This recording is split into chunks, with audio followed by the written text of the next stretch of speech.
Halo sehat, info kesehatan berbasis ilmiah dari hasil riset, review tim medis, dan juga dokter. Jangan lupa subscribe. Amebiasis merupakan suatu infeksi yang disebabkan oleh parasit bersel 1 yang disebut dengan Entamoeba histolytica. Kondisi infeksi ini biasanya dapat menyerang tanpa menimbulkan gejala, namun ada pula yang mengalami keluhan ringan hingga berat. Umumnya, amebiasis dengan gejala membuat penderitanya mengalami nyeri perut, diare, atau diare berdarah.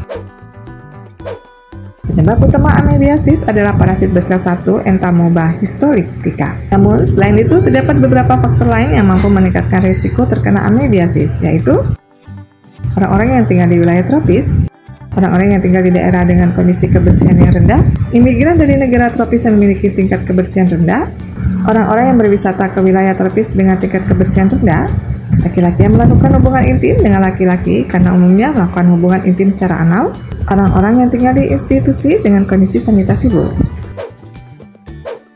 Hanya kurang lebih 10 hingga 20% orang terinfeksi oleh Entamoeba histolytica yang mengalami keluhan gejala ringan seperti sakit perut, diare, perut kram, tubuh terasa lebih mudah lelah dari biasanya, buang angin terus-menerus, penurunan berat badan tanpa sebab yang jelas, feses berdarah atau berlendir saat buang air besar.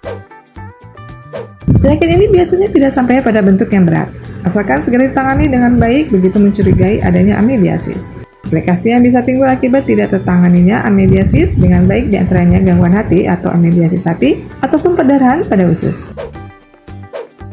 Infeksi amoeba atau parasit dapat dicegah dengan menjaga kebersihan diri. Berikut ini adalah beberapa langkah yang dapat dilakukan untuk minimalisir risiko terinfeksi Entamoeba histolytica.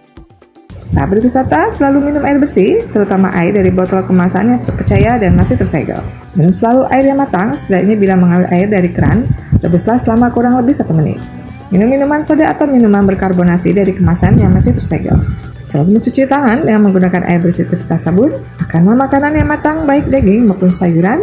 Kuplaslah buah sebelum mengkonsumsinya, hindari memakan buah bersama kulitnya. Cuci tangan setiap sehabis memegang popok bayi yang sudah kotor, sehabis dari toilet, dan setiap sebelum memasak atau makan. Hindari minum air dari sungai, air mancur, atau minuman lain yang tidak terjamin kebersihannya. Saat berwisata, pertimbangkan makanan pinggir jalan yang mudah dikonsumsi. Carilah tempat makan sekaligus makanan yang terjamin kebersihannya. Demikianlah pembahasan mengenai penyebab penyakit amebiasis yang cukup berbahaya. Segera ke dokter bila mengalami gejala yang telah disebutkan tadi. Bila ada pertanyaan atau pendapat, bisa tuliskan di kolom komentar. Info yang kami berikan telah melalui validitas informasi kesehatan yang aktual dengan pendekatan ilmiah. Direview tenaga ahli dan dokter. Jangan sampai Anda melewatkan info kesehatan yang krusial dan mungkin dapat menyelamatkan keluarga dan teman kita. Jangan lupa subscribe dan nyalakan lonceng notifikasi agar tidak ketinggalan info dari Halo Sehat.